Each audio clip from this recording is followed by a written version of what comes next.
On today's episode of Speak Shame with Dr. Connie Cuberli. I didn't feel confident at all about my skills, although I had got 3 promotions. But I didn't feel I was deserving. I started to have panic attacks, burnout, and suffer from anxiety due to all of this.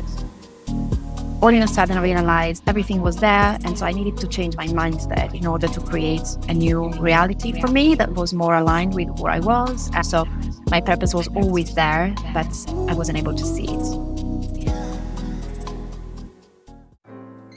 Hello, remarkable woman. I'm your host, Dr. Connie Cuberli, medical doctor, life coach, and survivor of sexual violence. And you're listening to Speak Shame, a collection of inspiring conversations with remarkable women who have faced and overcome adversity. By sharing their stories, my hope is that you may find strength, connection, and hope in your own journey, and that shame itself loses its power. So sit back, relax, and don't forget to follow the show. Joining me on this week's episode is the lovely Rebecca Cuberli. Rebecca is a senior level accredited, wholehearted creative leadership coach, emotional intelligence mentor and facilitator with over 20 years of experience spanning the luxury, sustainable, creative and hospitality industries. So thank you so much to Rebecca for joining me today. It's a pleasure, Connie. Thank you for having me.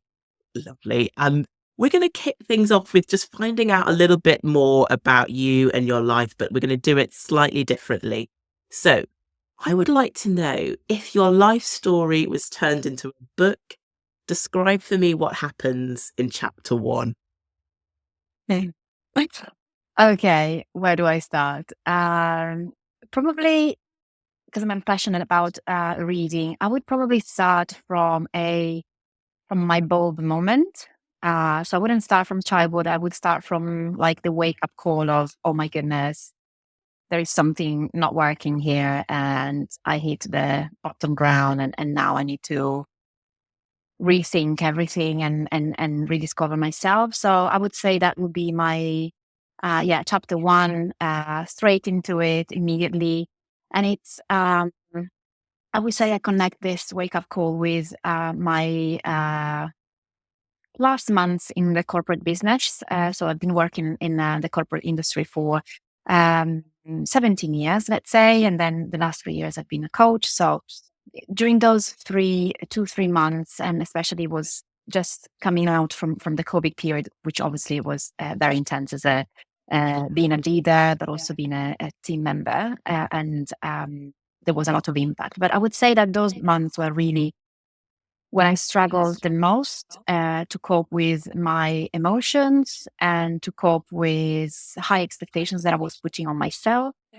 I didn't feel confident at all about my skills, although I had got 3 promotions. So I became head of in my role as a product development manager and operations senior manager. But I didn't feel I was deserving, that I was confident enough, and that I could be authentic because I wasn't speaking up in the meetings. And I felt people had expectations towards me, which were probably too much. So during the COVID period, we had to furlough basically all our team. And so out of 40 people, we stayed only 7 people, and we took a lot of workload on us, and it was expected. And so therefore you always, as a people pleaser, let's say, that you always try to, you tend to not stand up for saying no's and more like yes, yes, yes, yes all the time. So there was a moment also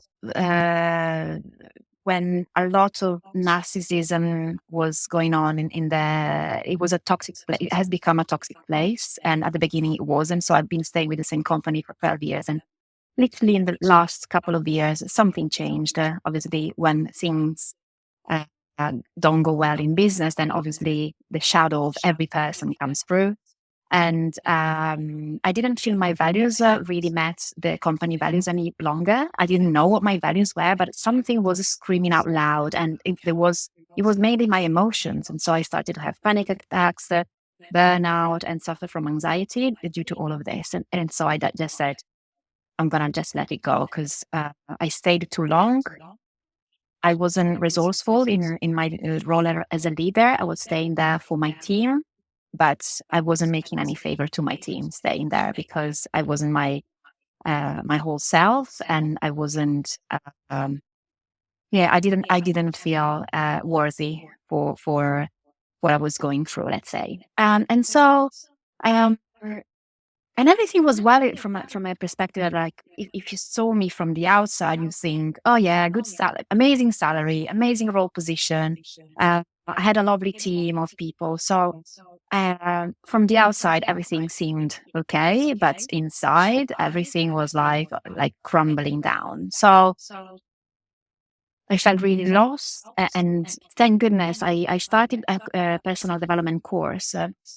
And literally in that April 2021, I started ending in my notice, and it went through for a while because I wanted to leave. They didn't allow me to leave so soon. So I assume that moment in personal development where I really understood that I need to follow a purpose, and I don't know what my purpose is. I need to stand up for my rights and for my values, and I didn't know which one they were. It was a wake up call for me. Um, and so, yeah, I was feeling I was living up to someone else's expectations, mainly from my mother, I would say, and also from all the people that I encountered in my life that were very similar to my mother. And I reconnected with those people, obviously, because I got attracted by the same kind of pattern of behavior. And then when I left, I didn't have the courage to say to my mom immediately.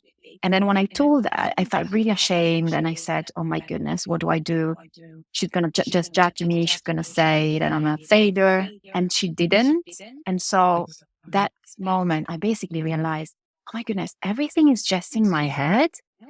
So it's not even, it's like I'm 40 and I'm still considering my mom as this powerful person, and she's telling me that everything is okay, but it wasn't okay internally for me. It wasn't okay to leave my role, etc., etc. So all in a sudden, I realized everything was there, and so I needed to change my mindset in order to create a new reality for me that was more aligned with who I was, and I was following something that was important for me, which is my purpose in helping others. And I felt this shift, obviously, looking back into it. I felt this shift between focusing on tasks and then changing, focusing more on people, and that's what I want to do now. So my purpose was always there, but I wasn't able to see it. Rebecca, thank you so much for sharing that and just putting it all so sort of succinctly. And so many things really came out in that, so many useful bits of information from your story. You talked about the pressure that you put on yourself, and also that recognition that you didn't know what your purpose was. You felt inside that things didn't feel right, but not knowing initially where you to go next. And that last bit that you mentioned about feeling the shame of having to tell your mum that you've left your work and not knowing initially how to do it, but then realizing when you did do that, there was no judgment, and actually the pressure was all in your mind. And so many useful things there. So thank you so much for sharing that. And I guess really I want to then know how you've ended up in what you're doing today, because you talked about obviously leaving your job. What steps did you take next?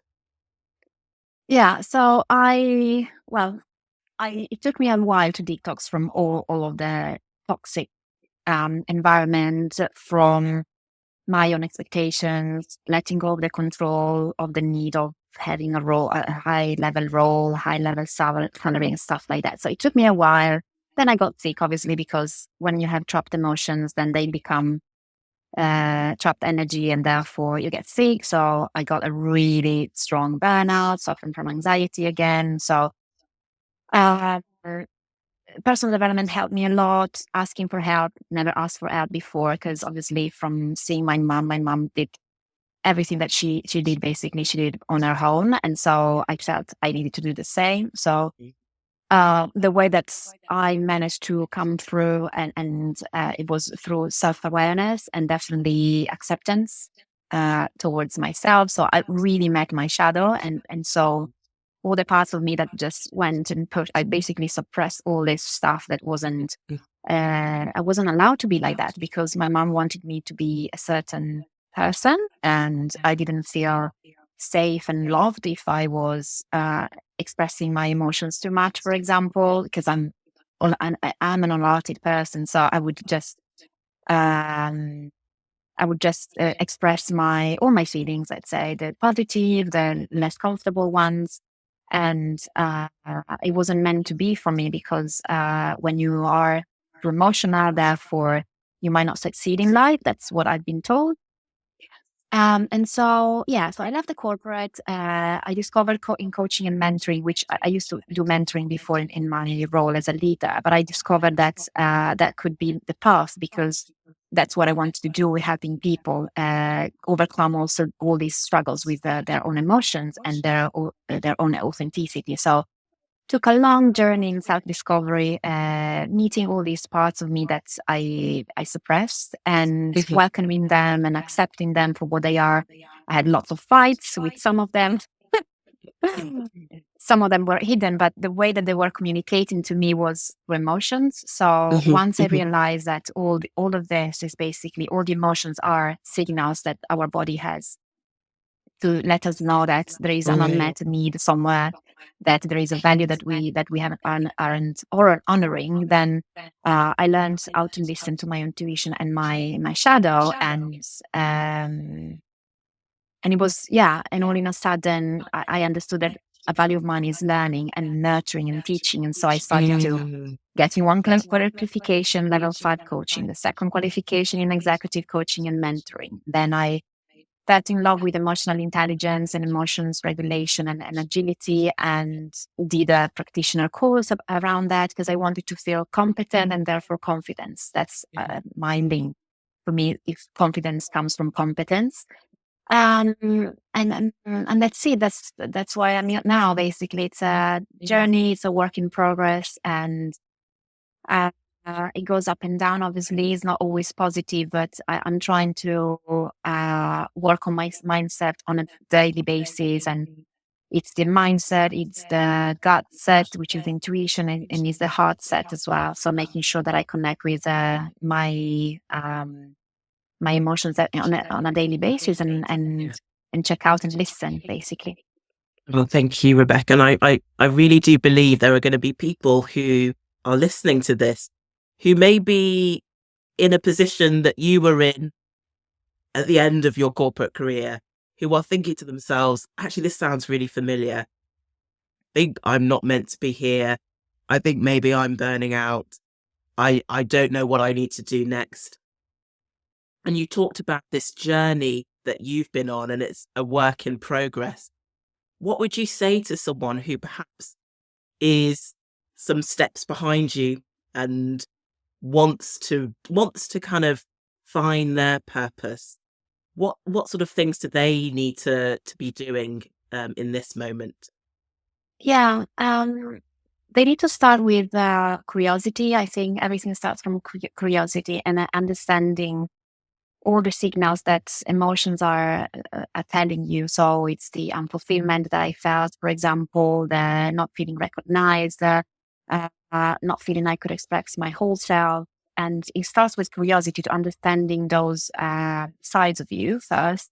And I would obviously recommend the therapy and coaching, because that was, if you discover that you had suffered from trauma at the same time.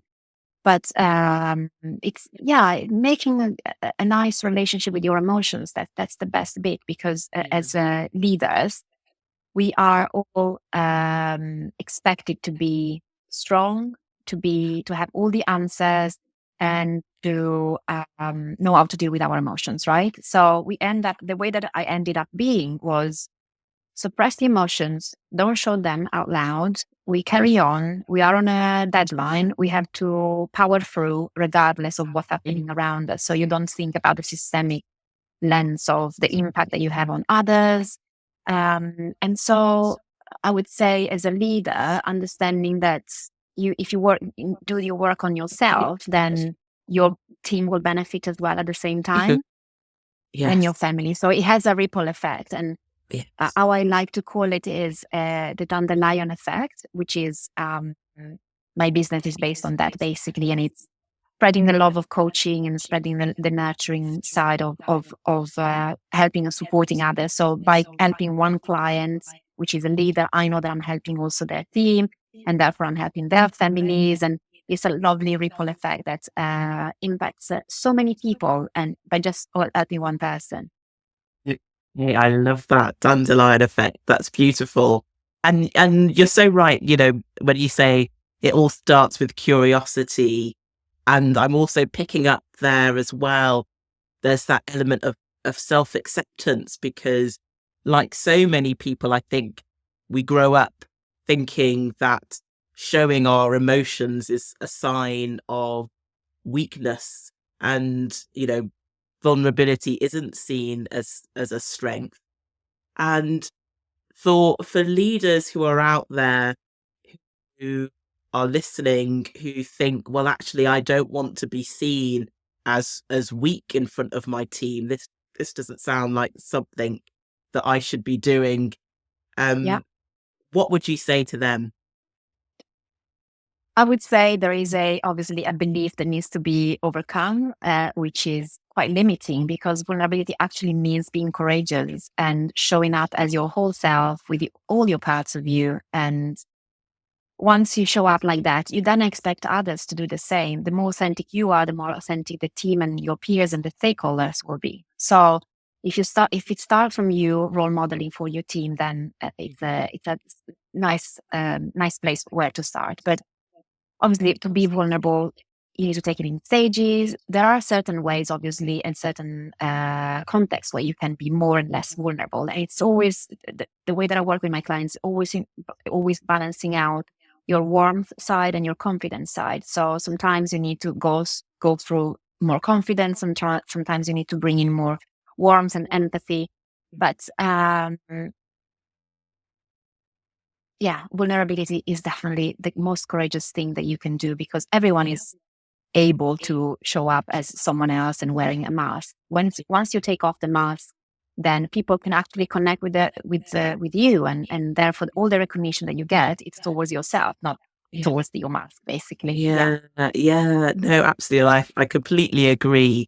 And I think actually what may be useful just to hear, if you can, is to tell us, from the people that you've worked with, if you've had any feedback to sort of suggest what improvements that they have noted, either for themselves, for the Yeah. team, or from your own journey. What could you sort of say are the sort of Yes. transformations? Yeah, and it's actually the word that you're bringing in is transformational, because Mm, the coaching that I do is transformative, it's transformational coaching, which is usually takes a while to go through it, because you're not just scraping the surface, you're going deeper into your own identity. So it's not just about the behavior that you do, but that you have and carry on. It's more about creating habits to change your identity. mhm, So it matches more your true self. So benefits are, well, it's well-being, I would say, is the first one. So it's about less stress, because instead of living on expectations of others, you can modulate your own expectations. So it's about emotional well-being, because once you are creating this friendship and relationship with your emotions, understanding them, labeling them, detaching from them, understanding their emotional gain, meaning what is this emotion trying to tell me, and what is the value that is not met at the moment, because emotions are unmet needs, very hidden. So understanding your emotions allows you to understand your values, and therefore it's your inner compass, and therefore you know how to take better decisions, navigate change in a better way. The other benefits could be definitely work through conflict and gaining more diplomacy skills and all the lovely emotional intelligence skills that are out there. You feel more confident, but authentic confidence. Yeah. And also the relationship change as well, because you're deepening your relationships. Some people will drop because they were attached to the role and to the mask that you had before, let's say. But the people that will stay are the ones that are meant to be, and they are your leaders, and therefore your relationships will definitely improve in quality rather than quantity, I would say. And it has also an impact in terms of, like, if you consider the ROI has an impact on performance as well, because I work with creatives. When creatives feel more confident in sharing their own ideas, in stepping up and having their own opinion and following their own intuition, all of this helps definitely the organization, and you see numbers changing basically. So, and it's because I work with teams and with the organizations and corporates that have a person-centered approach, that want that. That definitely gets improved immediately, because people start caring for each other. They can see the human behind the leader, the human behind the team member. And it's not just about work, it's about creating that collaboration amongst each other, basically. And once you connect the organizational values with the team values and the leader's values, then they're all leading in the same direction instead of like jumping in and out. And yeah. Yeah, no, it sounds amazing. And I mean, I think just listening to that, I just think, why wouldn't someone, a team, a leader want to do this? Because there are so many benefits. I mean, even if they're just looking at bottom line and numbers and creating, you get that there as well. And so what would you say are your next steps as well? You talked about this being a journey, and for you, where do you see yourself going next along this journey? So my inner child is coming up now. So my dream is to make sure that I can reach emotional intelligence skills on different levels. So I'm now working mainly with leaders and creatives, but I have started collaborating also with universities. And I think it's really important that you start from when people are young. So I've done a collaboration I'm currently doing a collaboration with a primary school, where I go and teach emotions and emotional regulations, for example. So I think, I have a dream about having a team of people, and we are all in this purpose of supporting others and bringing up all these emotional intelligence skills throughout, and letting people be more authentic and confident. And it's all about, if I link it through with shame, which is obviously the subject of your podcast, it's all about having less judgment towards yourself and more self-compassion. And once you start with yourself, then you start judging less others and be compassionate towards others as well, because others are the mirror for you basically all the time. So it's the projection that you have on others. So I think that if I can plant a seed, and I have a team that plants a seed, and collaborations as well, then that's Dandelion effect will reach out, and it will basically flow around globally, I would say. Yes. Oh, Why I not? love that. Why not? Exactly. This is beautiful to hear, and you can just see how that lights you up as you talk I about know. that. For anyone watching this, I mean, even I'm sure you can hear, if you're listening, that this is a dream that I'm sure is going to come into fruition and make such a huge difference.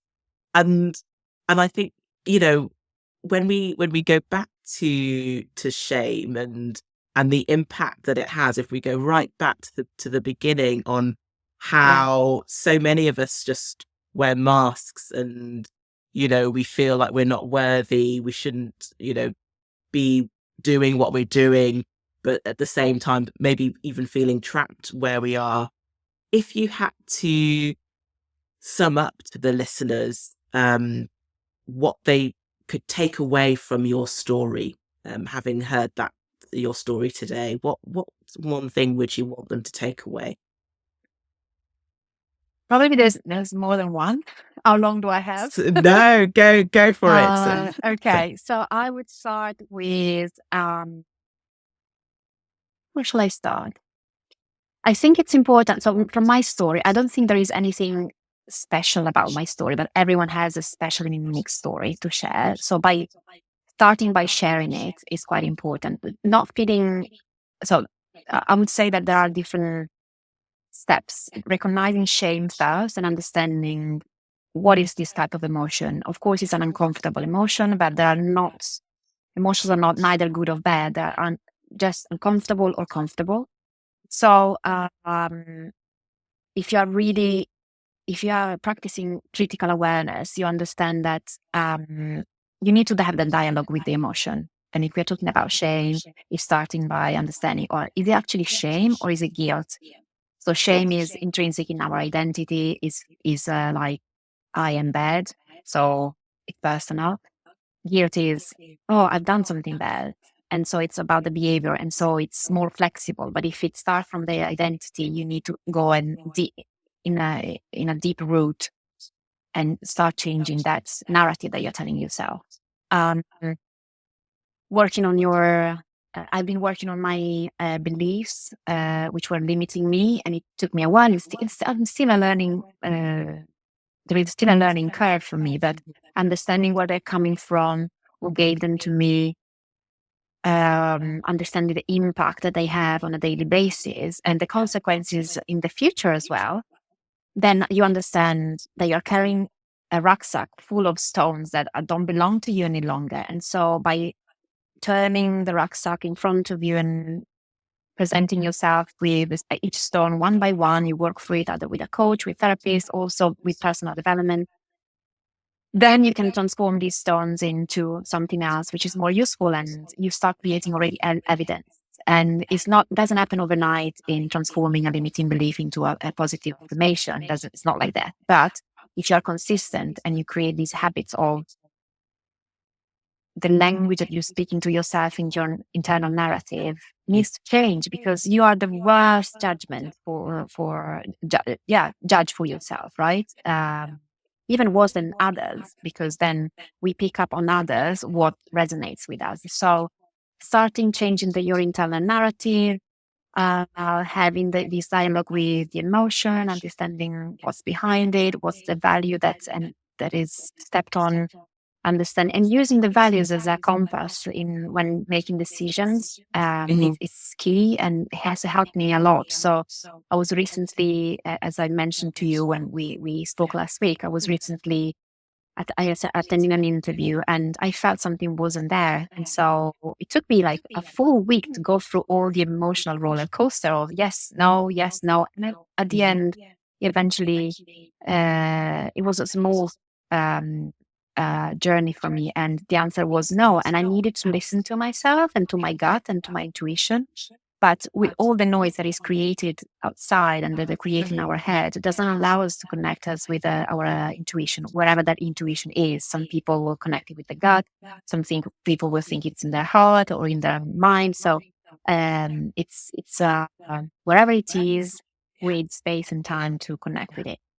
Yeah, lovely. And I honestly, I think such great tips for people who are listening. And I think it's important at this point to say, actually, if someone wants to work with you after hearing everything that you said, and they think, actually, I want to delve deeper, I want to go on this journey, how do people find you? How can they get in touch? So I have my own website, which is quite straightforward. It's my name and surname, RebeccaCuberli.com, which you will find also in the notes, I'm assuming.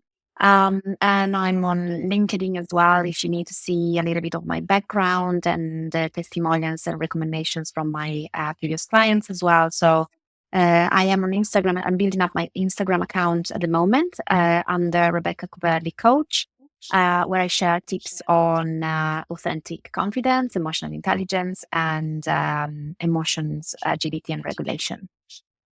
Brilliant. And I'm going to make sure that all of that is in the show notes. So do not worry if you didn't get all of that down. And Rebecca, is there anything that you feel like, I really wanted to say that, I wanted to talk about that? Let me know, and let everyone hear. Yeah, so probably just really quickly, the way that I help others is by individual coaching, but I also do teams coaching, and I also organize workshops, and I facilitate workshops based on emotional intelligence, creative skills, and creative thinking. So everything that is related to creativity, leadership, development, I cover through the lens of emotional intelligence. So I work with corporates as well as individuals. That's from the previous question. And things that I haven't mentioned that are quite important, probably I'll remember in 5 minutes when the call is off. But probably if someone could take away one thing, I would say make friendship with your emotions and be more compassionate towards yourself. That's what I would love people to know. And everything that you do has a ripple effect on others as well. So always think about the Dandelion effect, because the Dandelion effect is not only for the positive things, it's also for the negative things. So once you are not behaving properly with someone, then it will have a ripple effect as well. So always consider the impact on others. Teams, organization, family. So it's all as an holistic view. Oh, that's great. And thank you for that. And I want to end by finding out from you, Rebecca, if you had to name one remarkable woman who has inspired you, who would it be and why? Oh, okay. I would say there is no woman that encompasses all the amazing things that I experienced and I witnessed. But I have a few examples. So I haven't spoken a lot about my mom, but she's a tough woman. And in being tough, also, she went through a lot. And in my journey, I had to obviously accept her for what she was, but never truly accepted her until I become really annoyed with her when I went through the personal. Because in personal development, what they say, everything is childhood. So everything is your parent. Not really, because it's also how you take on your stuff. So was mad at her, and then now I'm seeing life as through her map of the world, and she's done whatever she could for me, and I'm forever grateful for that. From a wholeheartedness perspective, I think my boss, she has been working with me 12 years, but I came here for an internship in London, and then I came back after 4 years when she had a job for me. She really inspired me every single day in the workplace. So she's definitely someone that I admire and I think about when there is a good balance between warmth and confidence. And then Brené Brown, I think, because I've been reading all these books about emotions and I've been learning a lot from her. And I love how she is seeing shame from a different perspective. So definitely her as well. Yeah. Oh, that's lovely. Oh, thank you so much, Rebecca. And I would completely agree with, I love Brené Brown as well. So I'm with you on that. And I would love to share my gratitude with you as well. Thank you so much for being here. And I'm sure my listeners agree as well. It was so great speaking with you. And I will make sure that all the information about where you can find Rebecca and how you can work with Rebecca will be in the show notes. So thank you very much for joining me today. Thank you, Connie, for creating this space for people to show up as their self and for allowing this to be listened and broadcast everywhere. So that's the Dandelion effect that I was talking about. Thank you. Thank you for listening to Speak Shame with Dr. Connie Cuberli. And thank you so much to Rebecca Cuberli for being my guest on this week's show. Please take a look at the show notes for information on Rebecca's social media handles so that you can connect with her. If you'd like to join the community, head over to @Dr. Connie Cuberli or @SpeakShame on Instagram, or join the private group Speak Shame with Dr. Connie Cuberli on Facebook. And finally, don't forget to subscribe to the podcast to get a new episode every other Thursday. Until next time, take care.